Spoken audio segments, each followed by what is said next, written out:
Hello, guys. Welcome back to Shimi Podcast. It's your boys. We're here with a brand new guest. Unfortunately, why do we always say unfortunately whenever we're having a podcast? Because there's always someone missing. When was the last time we had all three of us here? Episode 6, I think. Yeah, now on episode 9. No, 10. Ten. Oh, no, 11. I don't know which one this is. Yeah, but But we're always missing somebody. Did somebody put a hoax on us? I think so. Everyone has a life, I guess. Sad. That's really, really sad. Everyone has a life, but me. It's a damn. because I guess I'm always either in the background or in the forefront. But I guess the life Someone is has to one- do the hard work. Someone has to do the Someone hard work. has to do the hard work for I sure. am the All right, hard work. guys, for sure. Yeah, we are gracing your screens once again. Boy Toast. Should I say Toast aka Tsanga or Tsanga aka Toast? Whichever works for you guys. Yeah, that's my government name and my Shan colloquial name. Whichever floats your boat. Otherwise, it's your Boy Toast. With my partner in crime, Paulo. He's back on the screen again. It's been a minute. I know there's Hey, only one of guys. you that missed him, but yeah, he's back on the screen. Ew. And Like we've got two, a very, count. very special guest, good friend of mine, Mr. Jimmy. Welcome to the podcast. Thank you very much, Toast. Yeah, I've been trying to get a hold of Jimmy for a while now. He's very busy, very, very busy human being. God knows what he does. We're here today. We don't know. I don't know what you do, but I just know you're busy. Boy. Sometimes I also forget myself. Huh? That's how busy I am. All right. For everybody that's watching the podcast for the first time, we're shooting from Etc. Studios here in Parklands, opposite Parklands Secondary School. We do banners, we do shirts, we do business cards, and the like. I'm doing your job. I'm actually watching you do this. That's I'm why I like, was looking at you like that. I'm like, okay, you're actually doing pretty well. So Please, for all those expertise that you need to do, walk down at Etc. Studios or follow them on their page. Do you have Facebook page? etc. Science and Technologies on Facebook, on LinkedIn, on Instagram. Do we have Instagram? Probably not. I don't think we do. But yeah, on the main socials, we are there and you can find us. And you can hit us up or you can hit the Shimi Podcast when we'll direct you to where to go. Technically, or basically, you can come to me because I'm that guy. Yeah, def. All right. To begin, Mr. Jimmy, what is it that you do? Just kind of give us a brief introduction of who you are. Maybe you can tell us where your village is from, your chief, who your mother Toasty. is, who the wife is, I'm what coming you from- do for a living. God knows what you do. Okay. My name is Jimmy Kayeka. I don't know if it's Kayeka Jimmy or Jimmy Kayeka, since that's what's happening here. Yeah, I created that chaos. Don't know me. Okay. Yeah, my name is Jimmy Kayeka, and I'm really a creative in simple terms, but specifically into book publishing and marketing. I'm into writing, poetry specifically, and events management and organization. Okay. So, Fatu. Fancy. Fancy. Sounds Levels. fancy levels. There's Yeah. levels to this. There's levels. You, Toast, what do you know about books? Nothing more. Which books have you read? Oh, which there's a podcast from of me. art school, No. yeah. There's a podcast of us having books. So the only book I read was the one I talked about, the one for where Osama bin Laden was. I don't even know the name of the book. I just thought it was a biography of how Osama bin Laden was killed. That's the only book I can convincingly tell you I have read. And I So you finished know how the book. guy was killed? Yeah, it was like a first detailed degree of how the whole Navy SEAL came in, bombed his house, and all did that stuff. So yeah, I could say that's probably the only book I know. I don't even know who the author is, but I'm aware of what like books are and the various norms that go on in that. I can't even lie. okay. I don't read books. Is it like a culture thing? It's not a couch. A couch is Are you not- like part of the Zambian culture that doesn't like reading? I guess so. Yeah. I used to like reading when I was younger, but then I became more- Anime? No, not really. What changed? I became more of an audiophile. Ah. Okay.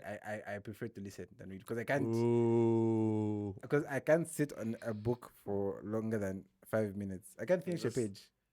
I'll read like half of it and my mind is already going somewhere else. Jeez. Attention span, eh? It's very low.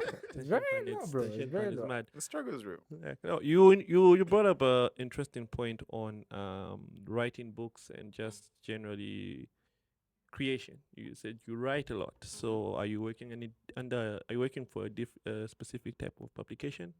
Yeah, I'm actually the founder of Zambian Arts Publications.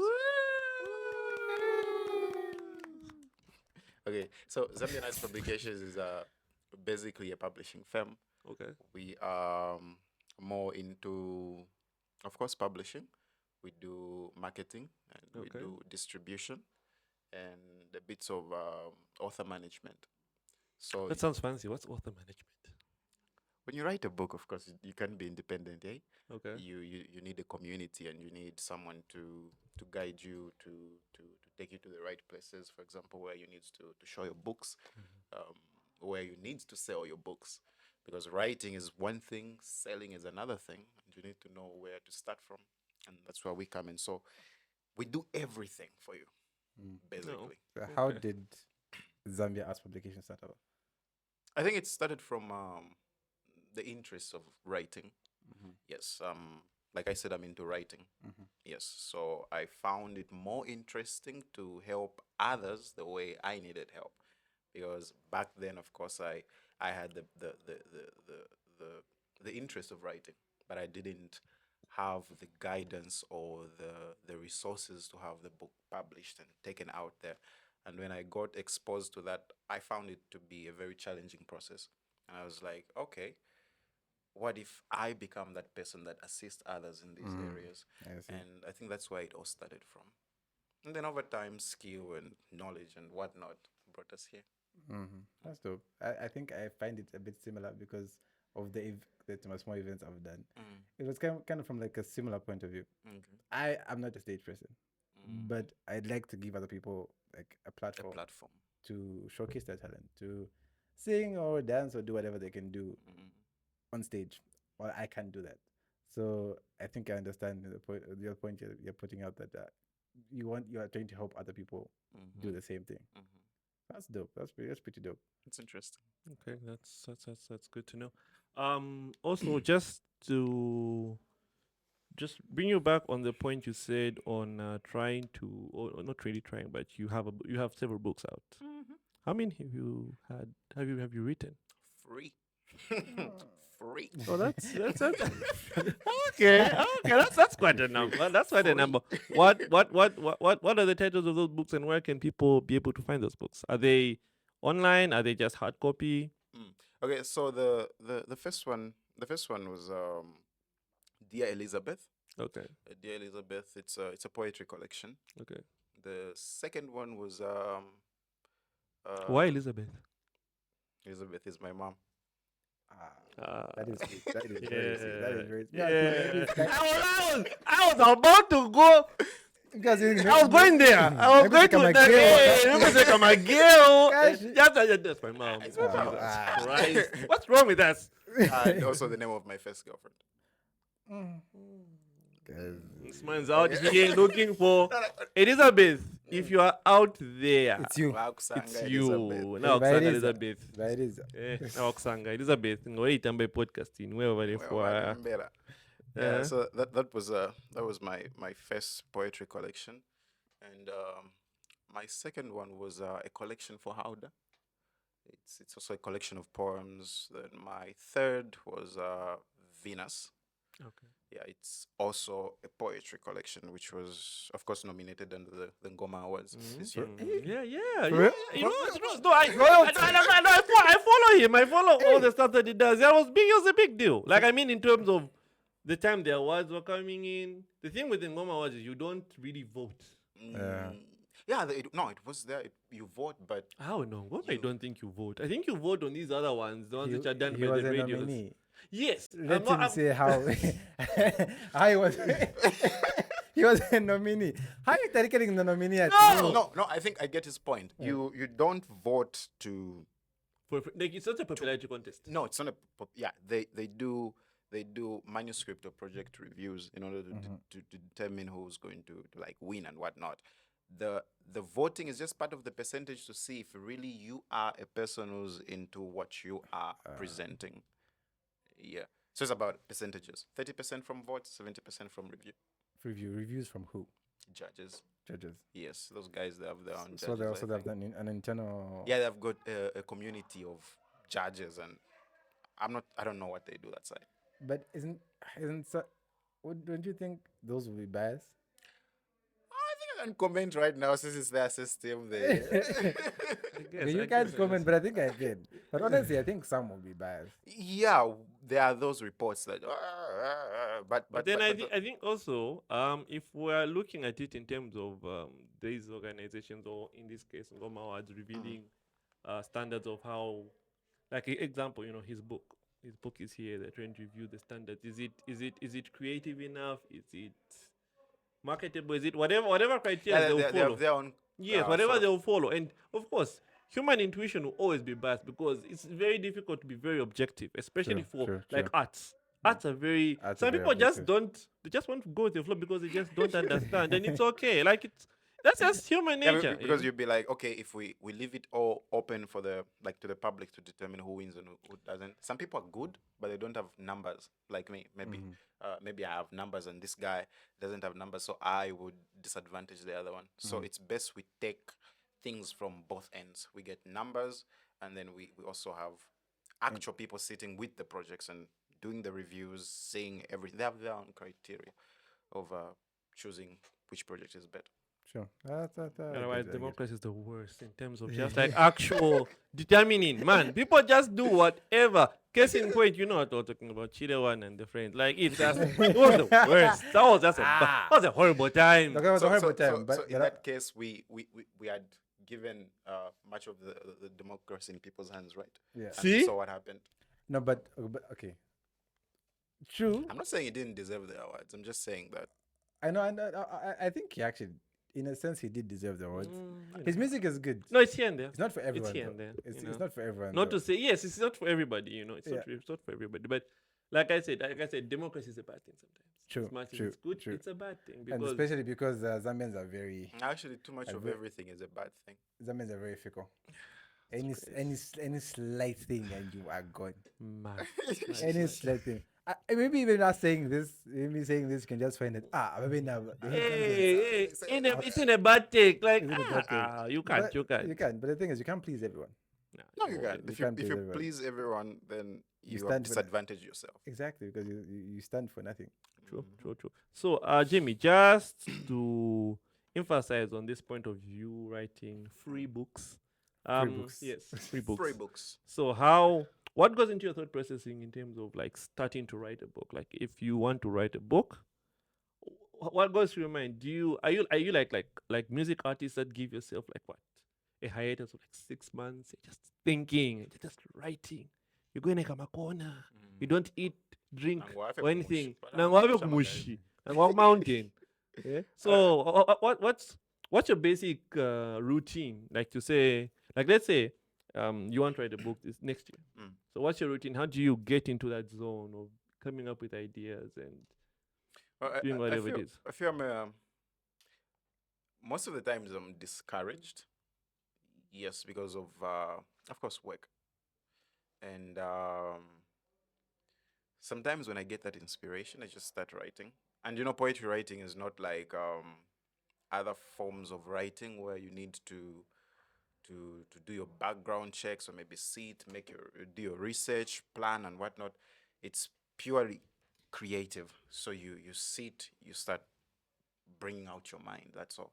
I don't need to go and read about anything to write a poetry book because it's some form of fiction, creative fiction, I should say. So it's all from within. There's no need for me to start consuming data in order to put the book in place. So what I only need is a source of inspiration. Like I said, the first book was about mom. That was the inspiration, right? So I need another one. And for me, I write better if I'm heartbroken. Doesn't everyone? Doesn't everyone? Okay. I'm Deep. So if I'm in a very healthy relationship, I'll stay. What? There's a block. Do There's a creative know, block. like, Creative do block. you know how toxic that just It is, I know. Some of the best albums came from heartbreak. Adele's what 20 channel. 23. Albums. Albums are Albums are from heartbreaks, heartbreak. yeah. Albums are from Yeah, heartbreak. yeah. It's hard if I'm. But guys, just good point you brought out. But what brings out the best When you're music heartbroken. when you're heartbroken? Like what that goes into that? I think when you're heartbroken, you're more active. True. I think real emotion comes from pain. Mm-hmm. Like the realest emotion is pain, I guess, maybe, or heartbreak or heartache. So And it's the deepest, it's the deepest, so it's easier to channel that. and it activates a certain part of you. Exactly. So if you want to be that creative and really see who you are creatively, Tell your Try to girlfriend mess dump- I tried to Wow. tell your girlfriend to dump you. Those questions she's asking you, just say the wrong answers. Guys. But okay. But why doesn't that happen why doesn't that happen to like a creative process when you're happy? I think when you're But happy, why shouldn't it just a bit closer.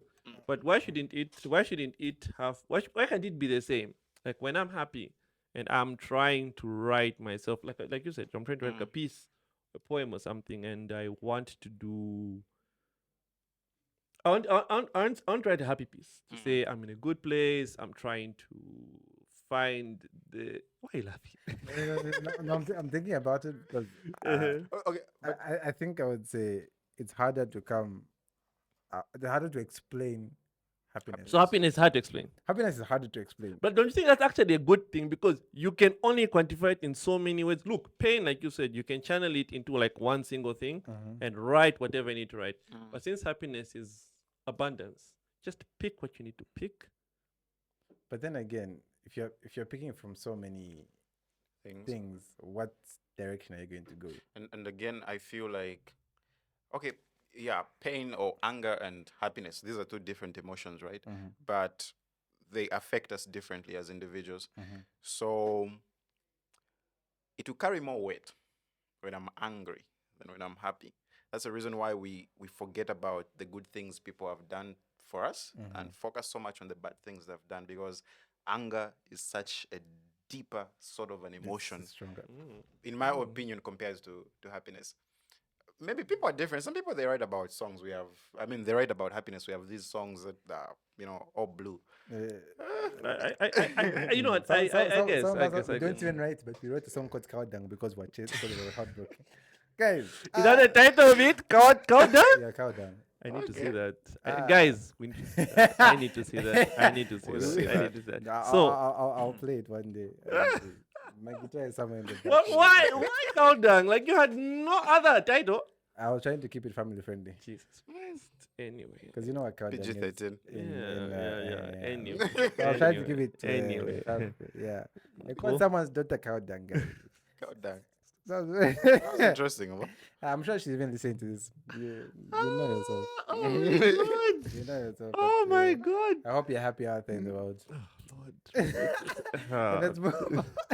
Anyway, so we've discussed a lot about your books, and we've also talked about how you where you have a company that you're running that does distributions for these books.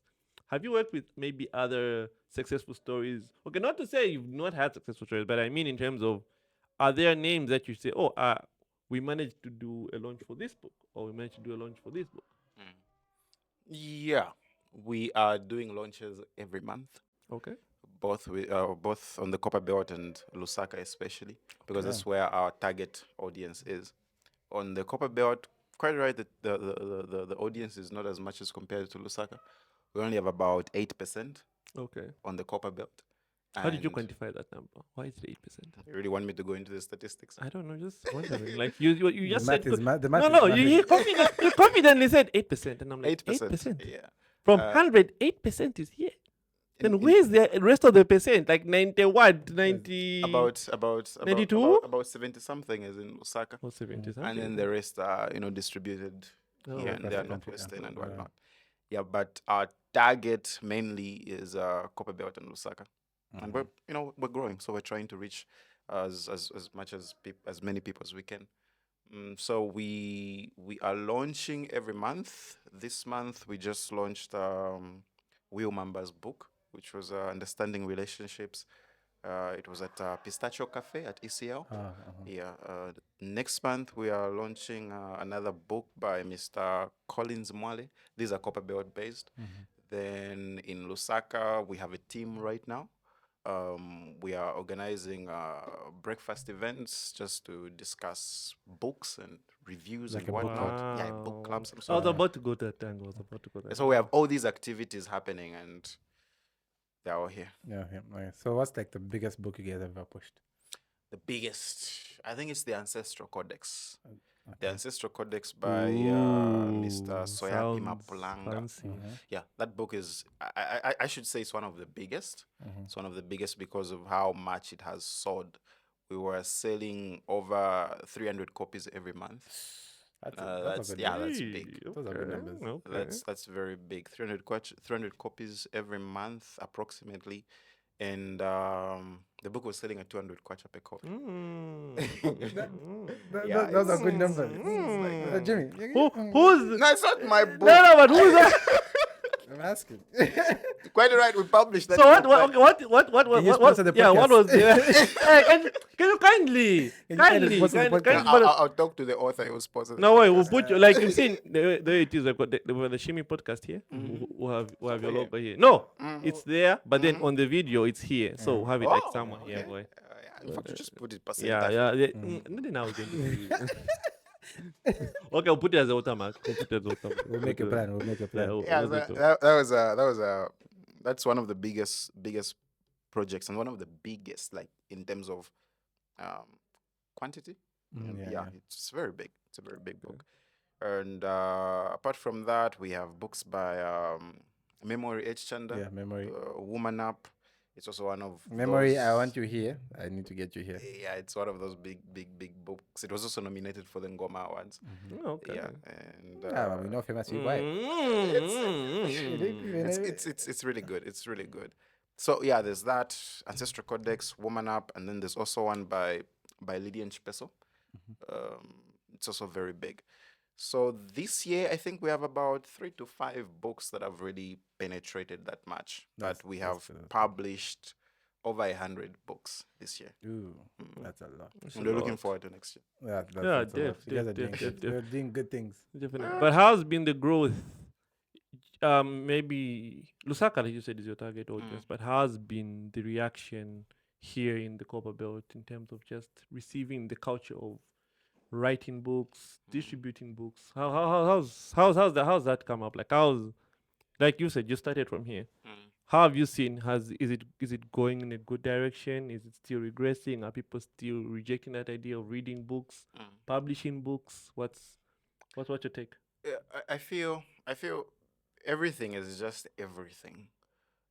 And the way Lusaka is, I understand the way Lusaka is. Not just in aspects of book publishing, but in every area. It's like over there, and the other cities are like over there. It's not like those guys are like over there, really. It's because of how exposed their systems are. And we cannot compare a capital to another district like Kitwe or maybe in You were a city, which district? City. City. Damn, I'm here, district. Okay, yeah, we cannot That's compare Bakalushi. Lusaka. Hey, that's Makazushi or Muflira. No. Mamona, we cannot compare that because if we look at publishing houses, back to our interest, publishing houses, on the Copper Belt, we have less than 10 publishing houses. But in Lusaka, almost every building has a publishing house. So it's easier. You find people who are on the Copper Belt, they'll go to Lusaka to have their books published. Some they even go outside the country because somehow maybe they are not well informed that this is happening even where you are. So now that we are here, this is when we've started seeing people coming. And when you ask, hey, where are you from? No, I'm from Kitwe. Oh, I'm from Kitwe. I'm from Kitwe. So I think we are doing that and giving that information, especially through the book launches that we're having. People are getting exposed. They're getting to know that this is done locally. This is done within the city. the city. Put some great- respect the on great- our the great name. city of Put some Kitwe. respect on our Within name. the city of Kitwe. So I think we are developing. Even the number, right now we are at 8%. But I think back then I was seeing 5% somewhere there. Okay, So 3%. It's a yeah, good number. It's a we're good number. getting It's a there. good number. It's a good number. We're getting there. It's a good number. That's great. So yeah, people are getting exposed. They're getting the knowledge they need to know that this is happening within Kitwe, and it's a reason why we are able to see this increasing number. Okay. So, question though, it's about your books. Yeah. Mm. Right? So most of your books, all your books are poetry, right? Yes. Have you ever thought about writing just like maybe is it not just a poem, a book of a collection of poems, Mm-hmm. like a collection of poems, right? Collection of poems. Yes. Yeah. Why not just writing like a book, maybe like a novel or something? I'm actually working on one. Hopefully, I get to publish it by the end of next year. Okay. It's an economic book. Economic book. Economic book. Economic. So actually, we're jumping into reality now. Yeah. I want to do something out of what I have learned over this period of time economically, like how certain things can be addressed and how we can avoid neglecting some of the most important things, especially in aspect of entrepreneurship. So that's the focus of the book. That is dope. That is dope. That is pretty dope. So yeah, Etos, any questions about that? Okay. Of course, we could go on. It's a really interesting topic, but I want to catch your ear on the aspect of poetry. You're a poet, like just by general interest, you're a poet. You guys that do Shatem, like what's going on with Shatem? Like, I think you answer that. no. I don't mean it in a bad vein, but because both of you are involved in this, like I hear you guys used to do the whole Open mics. and what, but then all of a sudden it's just shut off. Do you have any plans to revive it? What's that about? Like I'm not that I'm not into what you guys do. I admire that. I admire that. Definitely are not. You're definitely. It's okay. It's okay though. It's okay. It's fine. We understand. It's not everywhere. It's not for everyone. Not for everyone. But it's solar. Solar. I don't know if I can I can explain explicitly what's going on because we're also kind of out of the loop. But we used to host. He's had shows there at Chatham also, shows and events from Chatham. I've had shows and events from Chatham, but Chatham kind of closed down, so we don't really have a place to go to anymore at this point. We're looking for a venue right now for the coming open mics because we want to start within January. January month end. We start our shows like continuously and keep the vibe going because keep the art going because we built something good, and if we let it die just like that, yeah. If it's it'd be like all for nothing. Just be like because, a memory that because we made. built this over some years. It's been like, well, I think you guys have been doing it for like maybe the last 3 years. I guess We've been doing it for 3 years. COVID came. Kicked us down, Kicked us we came down. back. We came up. We came back. We came back harder. We came back stronger. And we were going pretty well. We were doing pretty well. And then we just got hit with the news that our humble, Chatham. our humble Chatham is closing down, and we don't have a place to go to right now. So we're looking for the best place that will be very neutral in a sense because our core audience was CBU. Even though we didn't want it to just be CBU, that's why we can't put it within CBU. Because if we keep it CBU, if we put it within CBU, it's going to alienate people outside CBU. True. Yeah. But obviously, maybe They just think, it's just for students. It's a Just for student students, thing, It's just for yeah. student thing. Yeah. So Chatham was the best strategic place. It was outside campus, but with still close to campus Yeah, where still people from CBU can locality come was to. just very Yeah, the convenient. audience, we used to have people from Parklands, people Parklands, from Riverside. Exactly. So Yeah. it was a Kitwe thing and not just a CBU thing, not just a Riverside thing. It was a very Kitwe thing. Almost time? Okay. It was a very Kitwe thing, a very CBU thing. Okay, very Kitwe thing. So 2023, 24, we'll be coming back. We'll have bigger shows. We'll have bigger people actually. So there'll be a festival coming soon. That's Okay. from my end. Okay. So we're about to take a break. And we'll be back. Is our break sponsored by someone? The break is sponsored by Audacity Clothing. The break, and we will be back. We'll be back. We Them little fish wanna try ting. Oh man, the audacity I got.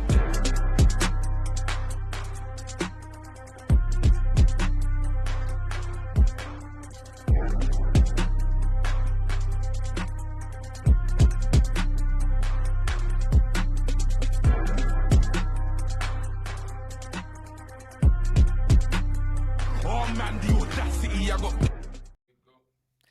And we are back again. Brought to you by Audacity Clothing.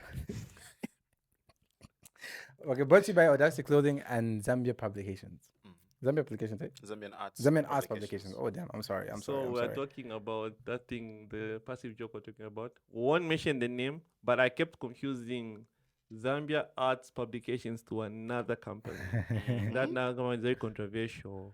Not controversial. You said it was controversial. I didn't say it was It's controversial. It's But not. it's in that line. It's controversial. It's not And they're going to take us. And they're going to. And if we said the name, they're going to take us to court. I'm like, what? I have those people's numbers on my contacts. I'm not going to. They're not going to say, like, we're not going to say anything bad about them that they can take us to court. They can't take us to court. We just said their names. Misrepresentation. No.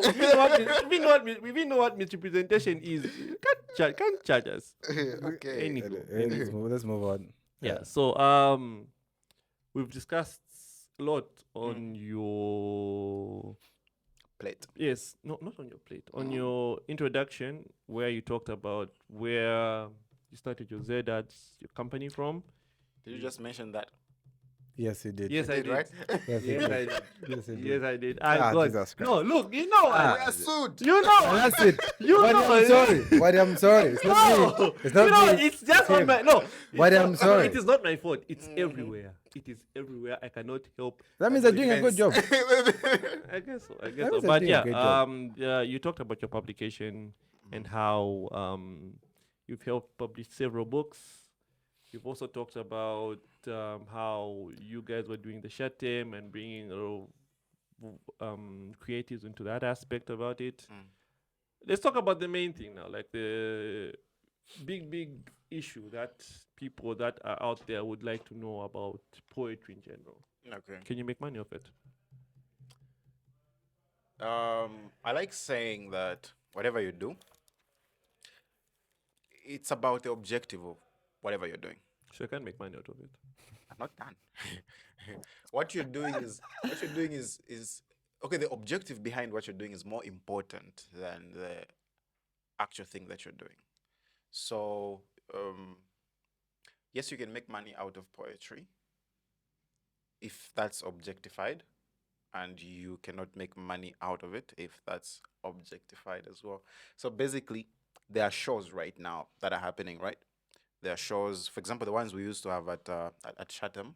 Some of them you'd find that people pay in order to come and attend the event. Different prices are put on tickets, sometimes 100 kwacha, sometimes 20, 30, whatever. But if it's a payable event, you'd find that the organizers would give you something for you to be able to participate. Example. For example, I would be paid a certain amount to stand on stage. Okay. So yeah, But how much would you be? Why are you What's the picking his wage? pockets? No, I'm not picking his pocket. Like I'm just saying, how much would you charge. charge if Garden Codes were like, hey, we need you to that's come big. say something. Okay, We so need you come. it, We need to use your services. it comes down to the type of an event that you're attending, right? Okay. There are different kinds of events that may call upon you as a poet. There are charitable events, maybe fundraising events. This organization is fundraising for maybe an orphanage visitation, or maybe they'll channel all that money into the plantation of trees and whatnot. There are all those issues, and there are events purely for entertainment. Okay, and then there are those the organizers want to make money out of it. So there are these three types of events, and you as a poet, you should be able to structure your contracts very well, Okay. that all these events are able to fall into those offers of yours or whatever. So if it's a commercial event where the organizers are making money, the objective behind the event is to make money, there you charge them, badly. Badly to them. Badly. Yes, because it's all about money. They are in it for money. You're in You it for also the get in money. it for money. Yeah. Then there are these events where it's just entertainment. We want to appreciate the art. So there, sometimes you have to go down as well because you're promoting the talent, you're promoting the art. Ah, okay. Then there are okay. these events now they're under the category charity, mental health events, fundraisers, and whatnot. All those. There, if you, it's up to you if you want to accept the invitation or not. But morally, you don't charge for those. Yes, they may pay for your transport and whatnot, but it's best your art, your talent is a contribution to that cause. But sometimes if you're vicious enough, you charge them. Vicious enough. That's the right word. That is the right word. Vicious enough. Yeah, So coming down to how much, you also have to look at yourself. How exposed are you? If you go for that event, what are you taking to that event? Are you even putting yourself in a situation where someone will buy tickets because of you? You get your influence. So it's not about pride and whatnot, but it's about understanding yourself. That's how you grow. So, I used to charge for commercial events, sometimes 1,500, somewhere there. Then for these entertainment events, even as little as 500 or less. Then for charity, of course, I never used to charge that. So you can. There is definitely money to be made, but Yes, if you have more events, maybe in a span of a month, you have maybe 3-4 events. That's something close to civil servant salary. Wow. Okay. Right in the jungle zone. Hey, no, but like you've elaborated to say there is money to be made definitely, and I'm sure that it could be made better. It could be made better, like you said. I think in a place like Lusaka, where there's a Yeah. bit more A lot of exposure, there's a lot of exposure. events going on, you'd probably earn like a better living. off Yeah, there. even your pricing would definitely go up. Like you said, for example, Garden Court calls you want to start somewhere over 5,000. You get it, yeah. But if maybe Mapalo calls me, I have to maybe someone Wow. 1 pin or something like Okay. that. But So why you anyway, don't though. that mind? I'm saying that because he's a friend of mine. Probably no word. Pin. I can even say when I wake up on a week. Don't up on it. Okay, Mapalo, even start my negotiation. But I'd be like, well, listen, boy, we're not getting any money. We're not getting any. Okay. No. That makes sense, especially in the context of Zambia. You being a poet, at least there's some money to be made. Yeah. So at least if there are kids out there that would really like to they have a passion for it, and they would really because at the end of the day, as much as you may want to do, as much as you have a passion for something, there's always money to be made somehow, somewhat of your your talent. passion, of your talent. You know, you could make some money of it, and yeah, I think with this explanation, people will be hopefully encouraged. There could be a success story from this interview to say that, oh, hey, Jimmy, I saw you talk about that. I pursued it. Now look at me. I'm able to make my money. I'm able paying to rent. Paying rent. I'm going to Samfia Beach. I'm going to Livingstone, or I'm going to what other places here? Mfuwe. How's that? Mfuwe is it Eastern Province? Should be. People Is go it there. Mfuwe in Eastern Province? Mfuwe is what? Central Eastern Province. People go there. Have you been there? No, no. How would you go? No, Mfuwe is a pretty exclusive But place. you know that you're the only one here who knows about that. You don't know Mfuwe. No, man. You've never heard about Mfuwe. Okay, I've heard about it. I've never been there, we'll but search I for it. just know it's like a really exclusive resort when you place. get paid on your next project, you go to Mfuwe. Forward. Suggested by Toast. They should give you commission because they. Because of the just where they- Exactly, That's exactly. true. That's definitely. So just to also try maybe close up on this whole poetry situation, what advice do you give poets that are still out there just getting their feet, people that are just trying to start up, to get into poetry, to get into trying to do publishing?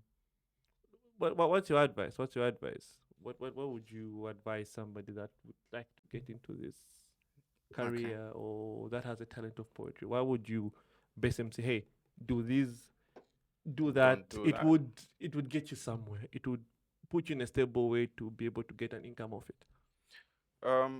To those who like the aspiring poets or poets who are getting there, I would say try to to make use of the relationships that you have, especially with fellow poets, because having a stable community in whichever area you are in, not just in poetry, but let me just say in every sector of your operations, if you have a stable community, if you are a singer or a musician, try to affiliate yourself to a certain community in line with what you're doing, because that's where I hate using the word opportunities, but that's where the word opportunity, that's where the opportunities come through, because certain opportunities won't target you as a person. It will target you as an entity. You need to be affiliated to something. You need to be part of a certain association or something like that. Because when I have an event, let's say I have this event, I want a poet. It's rare that I will go to a person like that. Of course, I have friends now. It's easier. But there are people who don't even know poets, but they want to throw up an event or maybe something to do with poetry. They have to target a certain association. Because if it's you as a person and I'm a big company or something, I'm not going to pay you as toast. No, I have to pay you as an organization for that payments to be recorded. So you need to be affiliated to something that can represent you in case of anything. Yeah. So yeah, basically that's that. Try to use relationships, and of course, Also use relationships so you can have a motivation. Like yeah. Elizabeth. And Elisa. within that community, you'll be able to learn and see how people are doing certain things. You are not good, trust me. No one is good, Alright. because there's always room for development. Cool. Cool. Yeah. So there's this topic I got from a friend of mine. So I put up a thing on my status like, what would you guys like for us to talk about on the podcast? Okay. So a friend of mine, Ben Mava, all these 10 topics that I sent you guys came from one person. No, man, that was really like when I looked at them, the really details of like, hey, whoever this is has given us material For years. For years, Yeah. man. So Ben is phenomenal guy. Has great insights on a lot of topics, especially when it comes to like music and stuff. So we talk about a lot of things. So he gave one of the topics that we had was the difference between sex education for our for people our age, like in our age group, and people who are in high school now. Okay. So I've been trying my best to avoid topics on sex because every podcast talks about sex. Yeah. Almost every Somehow. It almost almost feels like an obligation. though. exactly almost every podcast talks about sex. But I feel like there's leeway with this one because it's more on sex education than just sex itself.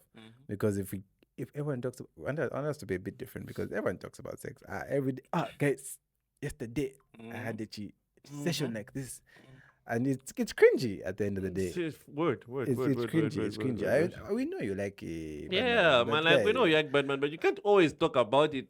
Yeah. At the end of the day, people need to walk away with something from what you're talking about. Exactly. Look, escapades and everything are great. And it's wonderful, but sometimes you just like you've said, certain healthy topics should be had. Certain healthy topics in relation to sex should be had, and as long as you have sufficient knowledge about it, you can convene on it. There's nothing wrong with that. It really isn't. Yeah. it is what So it is. today's topic is the difference between sex education for people our age and people who are in high school. So do you guys remember when you guys first heard about sex? I was in like probably like primary school. Primary school? Probably primary school, I guess. Some of us used to leave my shanties even before we even entered grade 1, I'm sure. The streets. The streets. Yeah, like seriously. Because sex is a big part of life, of course. Definitely. So kids at some point will hear about it or learn about it from somewhere. And when did you learn about it? Where did you learn about it from? When did I learn or heard about it? Which one? Okay, when did you hear about it? About sex? Yeah. I think I heard about sex when I was very young. Because I remember there was a time Oh, Yeah. mommy, by daddy, that and all that. stage by that stage we still had the concept of sex in our minds, and we knew that it was wrong. That's why during Ichidunu, you find that these guys, they run off and then they disappear and whatnot. But we were very young by that time. Yeah. But we never really got to understand sex the way I have understood it now at this stage, because now I understand it in a very complex manner. I know what it is, I know what it can do, and I know how it can build and destroy. So yeah, I got to know about sex when I was young. And by knowing, I don't know how you mean. If you mean the biblical way of knowing, Not the biblical way of knowing. The Okay, biblical way of knowing, I'll be. how do you know this man?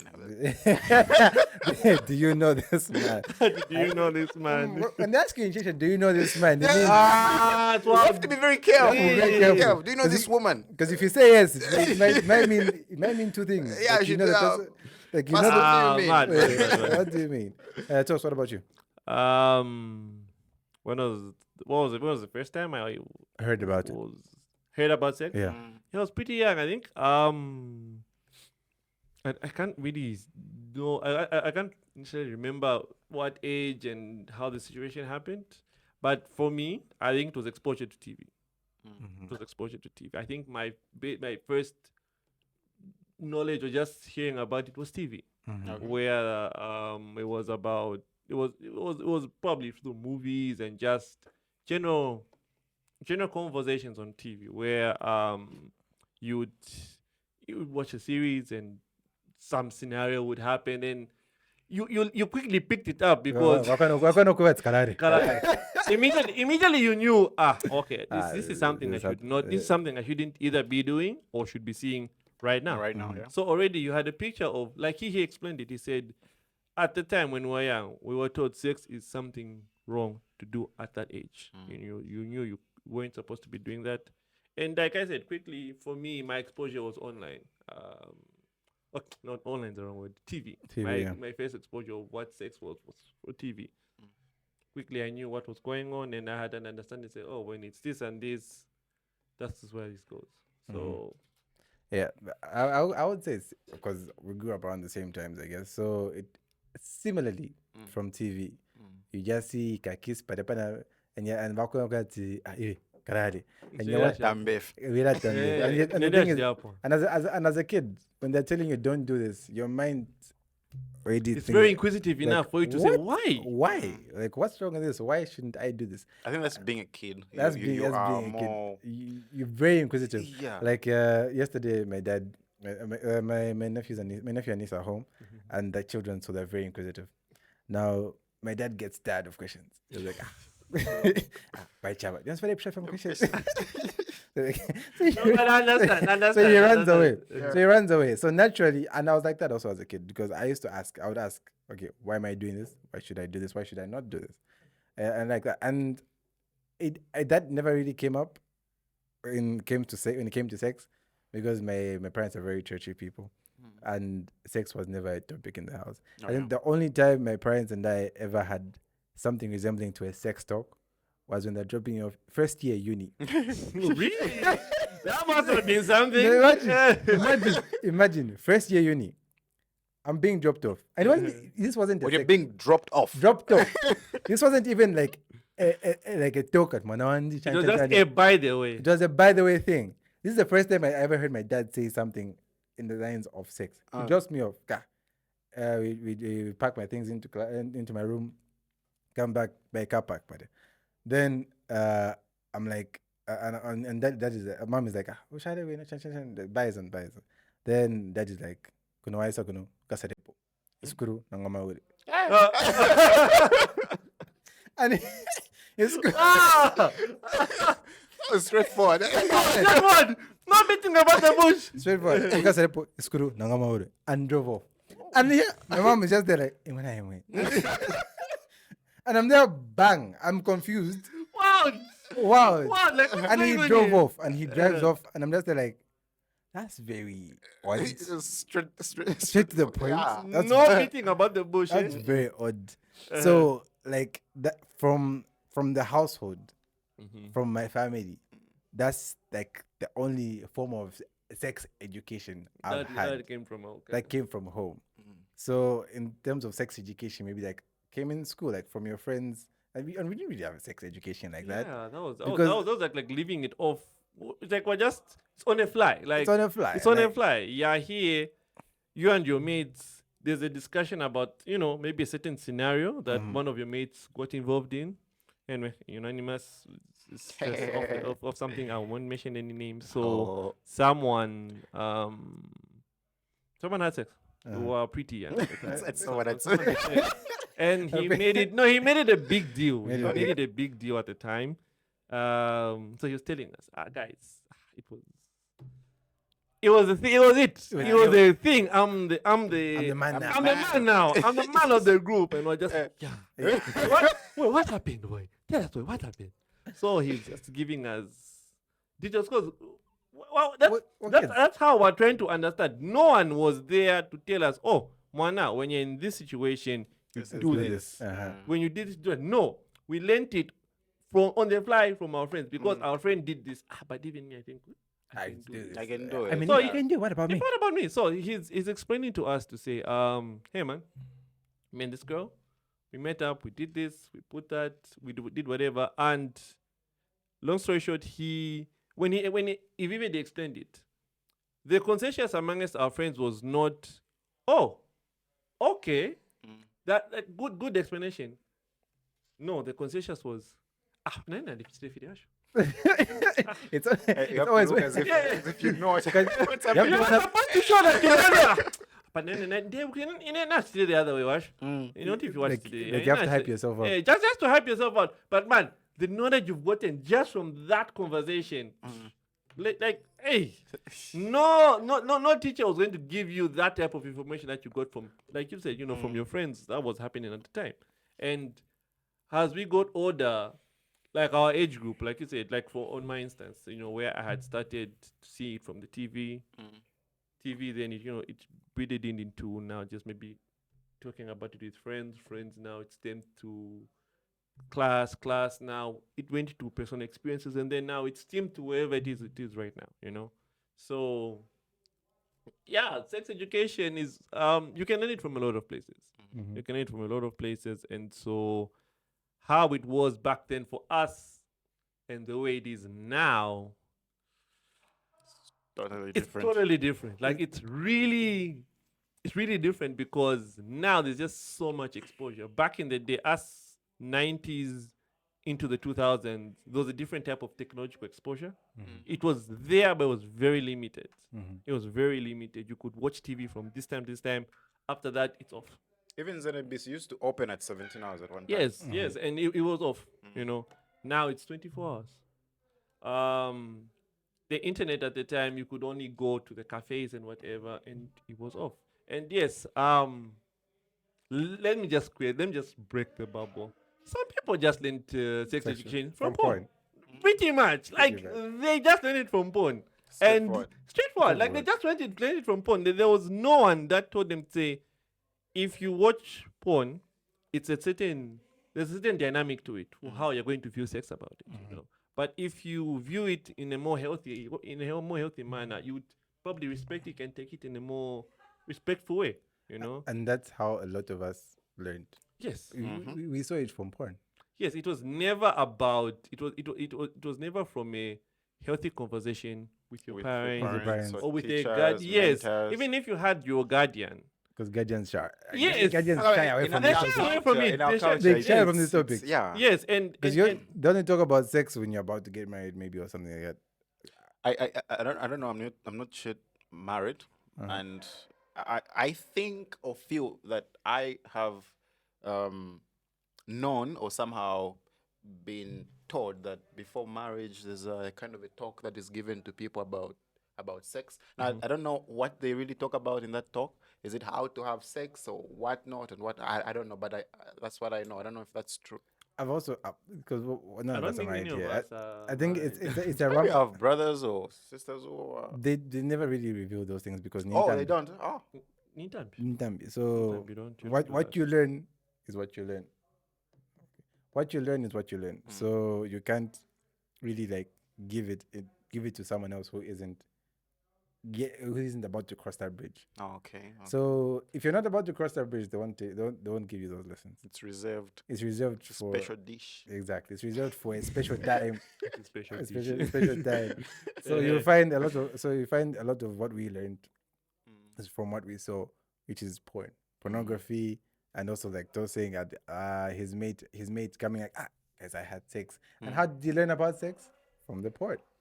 But I think a lot of kids these days have like it's easier for them to have sex education because the people who are teaching them are people our age. So it's the sex culture we kind of had. They're kind of breaking away from that. Like now we can't teach our kids the way we taught them. So our kids have to know a better way to look at these things. I feel it's better that way. It's way better that way. Better that way because right now you only think that sex has these powers to do whatever it can do to ruin you sometimes, to get you sick and whatnot, because we are exposed, because we have that knowledge right now. If we didn't have that knowledge, we wouldn't have been this careful. So I feel it's important that we tell everyone, despite sex talks, sex education being this cultural infringing topics, I feel it's important that we know what this thing is all about, especially these guys who are just coming up. Let them know of the risks. Let them know of the safety measures. Not that they're going to go and start doing it, but it's best they know. They know what they're getting into. Because I think I remember this one time. I heard about them introducing like some sort of sex education into schools. Like I don't know if it's high schools or primary schools, but a cousin of mine who takes care of her younger sister was kind of against it. Her younger sister, who was in grade 10 at that time, she was like, no, she's too young to be learning about sex. But in my head, I'm thinking, these kids already know about it.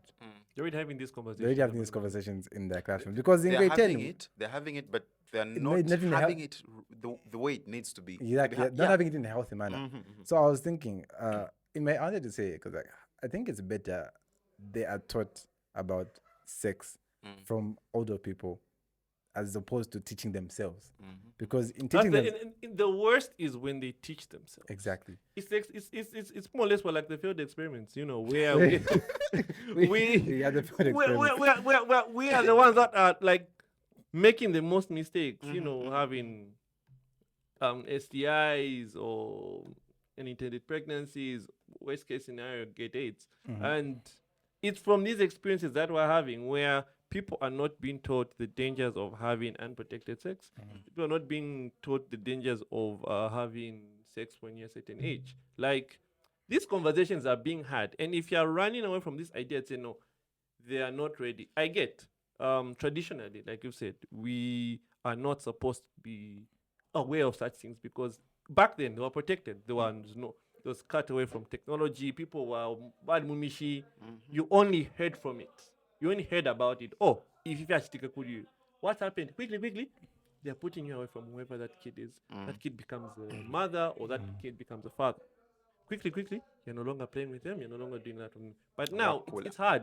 Yeah, now it's hard. Your friend has a child or played or something. Yeah, you find out from him regardless. Social media is all over the place. You get to have access to so many things. Really hard. It's really hard. And also stemming from maybe people that influence our lives, because like you've said, social media has brought so much exposure and just as a global community to it. All right. Just a quick advertisement. Ninja Arts. Yeah. Shameless plug. Ninja Arts. We are I can't say we're arts. We're a studio, but we're not really like an art. Not a label. We're like a label. We do music. We do music videos. We do so much. And if you'd like to get in touch with us, please visit our page, Ninja Arts, on Facebook. You could also go on Ninja Photography and just ask to inquire about what you'd like to do with your creative space. So we could manage how you do your content creation, advertisement as well. Yeah, we could do all those things. So, all right, back at it again. just to reiterate what we're talking about, we're just talking about how the sex education has been made different over the possibly 2-3 decades that we were to the way it is now. How back in the day, maybe there was not much that much of exposure towards it, and people were very afraid to talk about it till of a certain age, as compared to now, where people need to be taught because they are very aware of what sex is, because it's been spoken of everywhere. Even back in the day, we spoke about it, but were very street suave enough to run away from it and just avoid it. But now, I mean, we don't know how kids these days are taking this news, because they're very smart, because they're very exposed. So if maybe we don't expose them or teach them about it enough in a healthy manner, you could have the same problems that we had back in Or the even day. worse. Or even worse, with all these other stories that we hear in the news. This person did this, death of this person at a young age. It's quite sad. It's really, really, really quite sad, and it's always quite. It's possibly down to just having a lot of little bad situations, in that people are not taught the right way. People are not taught the right way how to do. People are not just taught the right way how to do certain things. Yeah, that's true. Yeah. That's very true. People are just not taught how to do the right way. So, what are your experiences in how sex education in high school was? Because the next stage was you were taught about it, you learned about it per street, basically. I'm not saying you literally learned it on the street, but like you were taught about it, or you found out about it from friends and just general family members. But how did that transition go to high school? Was it taught in a healthy way in high school? What were your experiences? I about went it? to a Catholic school. They didn't teach us.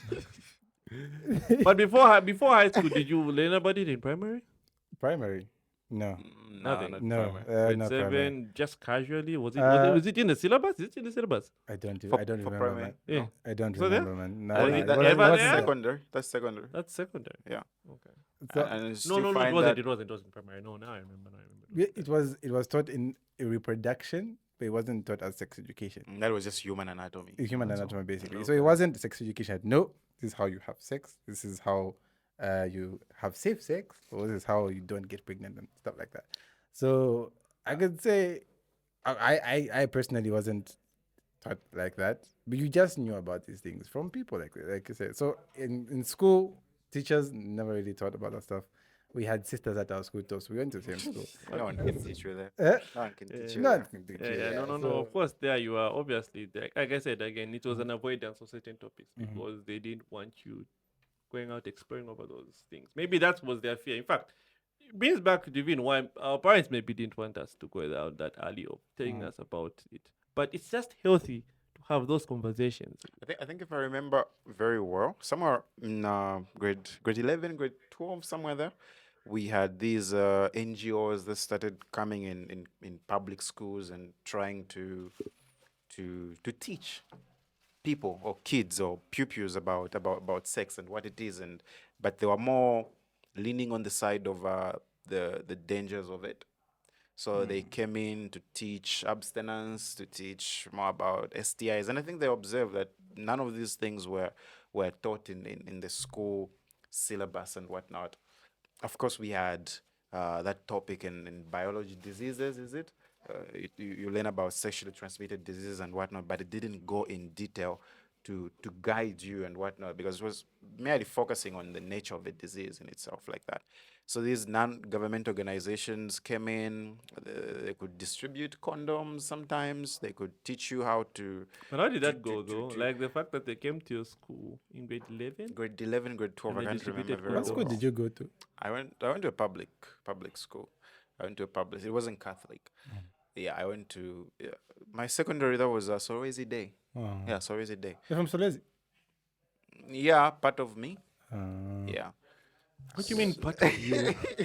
Yeah. Like half and half? I just said that, but I'm still not like, Hey, I'm gone now. I'm like, half of you. Yeah, part of me. I'm from so because I went. So are you I went to- Kaonde? Is it a Chakaonde? or No, what? I just went to live in Sorezi because Dad was transferred to Sorezi Oh, for work. okay. Yeah, that was like 2010.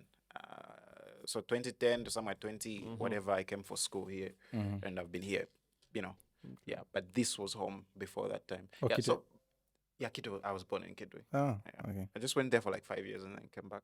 Oh. Yeah. So in school, there was a time when those guys came, and it was weird. It was weird even when they came, like that, put those dummies on the desks, and they get the plastic, the condoms. They start doing the thing there. It was funny and educational at the same time.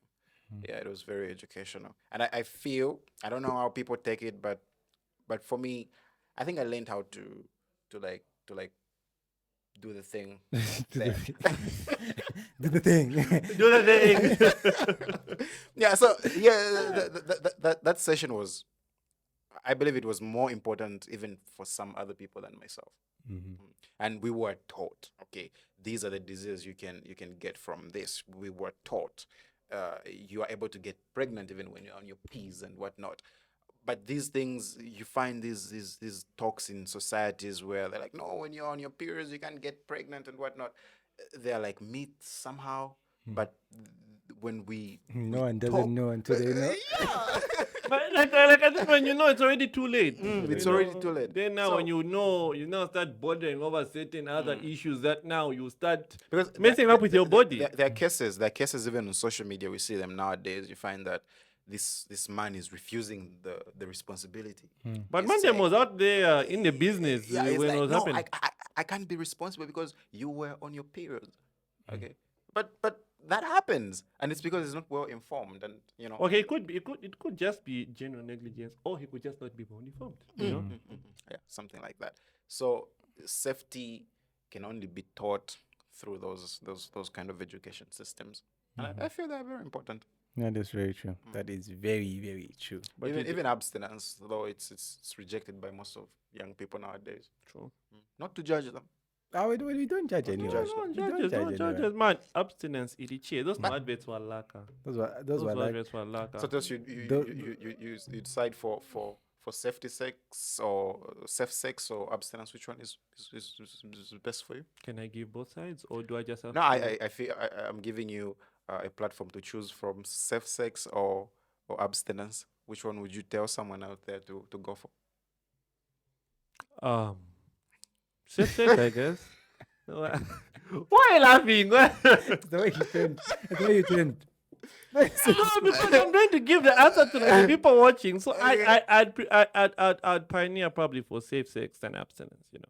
I think I would side with you. Yeah, because abstinence, as it is on its own, it's very. You have to be disciplined for you to be able to pull it off, really, because you want to go a certain period till you're probably of the right age, or probably you're married in the context of African tradition, where you have to abstain till you're married, And for you Christian. to have, and Christianity, for you to have safe sex in marriage. So abstinence, that will mean proper discipline. That's from Not many people have that. and not a lot of people are really that trained because of how just general society has become so Sexualized. Man, there's nothing. Doesn't matter whether it's on your phone, at your workplace, in church. It's everywhere. Even on billboards. It's everywhere. Like, it's very difficult just for you to keep or have a abstinence life, or live an abstinence lifestyle. You know. But there are people. But there are doing people that are there. That live it, and they're living testimony to say, no, yeah, look, you can go a certain safe route, and that's how you should go. Like, abstain from it, life will be good with you. it. That's true. Safe sex, on the other hand, you need, if you're going to go that path, which I encourage, use good methods. Be more informed. Know when to do it, know how to do it, respect your partner, whether male or female. I mean, it's always both sides. You know, of course, when it's in such an instance, of course, on the male side for us here, that guys, we should know how to treat our partners better. Our partners are not just Dolls. Or dolls toys. or just sexual partners. They're human beings that have feelings that you must be able to meet halfway. It should be consensual sex. You shouldn't have to force yourself to do it. That's I why think we I have think this. Yes. that Coconut would, pop. yeah. Yeah, but mental choice is very important. Like you guys need to meet halfway with whoever you're doing it with, because you just can't impose your will on it. Because And you are that- my girlfriend exactly. or my Yeah, wife and or that whatever. and that and that A comes lot of people feel entitled to these things. exactly, and that comes from That's comes from that's very scary. Pele. Pele. Pele. That Pele. comes from like probably a lack of sexual education from a certain age. Because especially the best time you can pose this on somebody is adolescence. That's 13 years. 13 years to 13. just 16 there. That's a very crucial part. Very, very crucial part. Like I said, when we talked about where you learned it from, 13 to 16, since someone is not going to tell you in this African setup, you learn it from the street. But from learning from the streets, you could find yourself in a very big ditch just that stage. You can pick And- up the and- worst and- You habits. can and pick you up the know- worst habits. Just on this some point, there's an issue of I don't know how to put it, but legal aspect of it. Right now, if you look at all these pinnings that are happening to these big guys that we know in the industry, like the sports industry, entertainment industry, these guys are being pinned, and most of them, they're being pinned for sexual related issues. Allegations, Yeah, allegations. So which comes down to you should be well informed of the environment that you need to have sex in. It doesn't matter whether this person is your wife or your husband, your girlfriend or your boyfriend. There are certain environments where you just can't have sex. And one of those is when the person maybe is drunk. Especially when the person is drunk. Your own girlfriend, your own wife can sue you for that Easily. and get your properties. A drunk person cannot give consent. Yeah, so Let's put it, a drunk person cannot give consent. but of course there are exceptions, right? There are I exceptions. don't know. Are they though? Yeah, the exceptions Yeah. are that the person has to be in a state where they cannot make a decision. Being tipsy doesn't qualify for that. Okay, but let's say shit-faced drunk. Oh, sorry for the language. Yes. Drunk, you cannot give You consent. can't. So that's basically taking advantage of the person, whether male or female. If you are a male and you are drunk, and then you end up having sex, someone took advantage of you. Especially if the person who you were having sex with was sober. In a sense, they took advantage of you. So I think to be on the safe side, when alcohol is smelling, just stay away from sex. Exactly. If True. alcohol I involved, mean, that's where another discipline aspect of it comes in, because you're now trying to avoid something that you can't control. Clearly, you can't control yourselves in that state. Try just not indulge in it, because the minute you risk, there's something my dad told me. Out of line.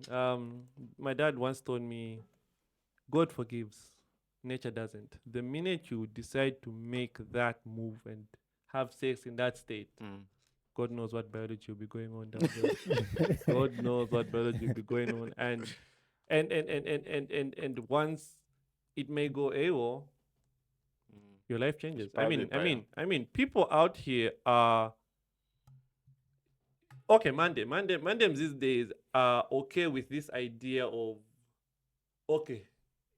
people are more scared of having children than actually getting AIDS. It's a weird situation. It's just a weird situation. Like not like Somebody can. and then like, what does that even mean? Like it's changed now. Now it's not as strong. It's a modern age. It's a modern age now. It doesn't make sense. And so for you to not go to those extents, be safe about it. Don't do it. Don't do it. Be knowledgeable about it. If you are in a position to inform the younger generation, inform somebody close to you that's young about certain things, please do it in the right environment, and do it at the right time. Yes, you can't be telling them these kids about such things, but someone who's old enough to understand and comprehend information, please, if you're in that position, tell them to say, hey, you at this age, please, refrain from this. Or let me tell you, if you want to do this, you have to follow these rules. Yeah. You have to do this and this because we're knowledgeable enough to say, no, we know what this is and you know what that is. Yeah. Anyway, let's wrap it up because we've chatted. Yeah. We could be going on this forever and ever. Yeah. It's quite a wide topic. So before we say goodbye, Jimmy, you have an event for us coming up soon? Oh yeah, we have Relically Yours, which is a poetry and a musical concert to be held right within Kidway. Mm-hmm. Yes, we are targeting the month of January this starting year. Yeah, so basically that's what I can say because we are yet to make a formal announcement and whatnot. Okay, all right. But still, more details can be found on the Zambian Arts Publications page. That's where the event will officially be announced. Okay, all right. Okay, guys, thank you for joining us on the Shimi Podcast. Again, we are shooting from Etc. Studios right here in Parklands, right opposite Parklands Secondary School. So, yeah, you catch us on the flip side. Flip side also. I don't know if what our But you know, outro is. Catch us on the flip side. If we're out of Takwa, don't say if it's somebody like a guest, then the guest will make the outro and will do whatever it is. Or if it's us, we just go. So we have no outro. That's Shimi Podcast. Okay. Ventura, one say 1, 2, 3. Stop. I know cut from me.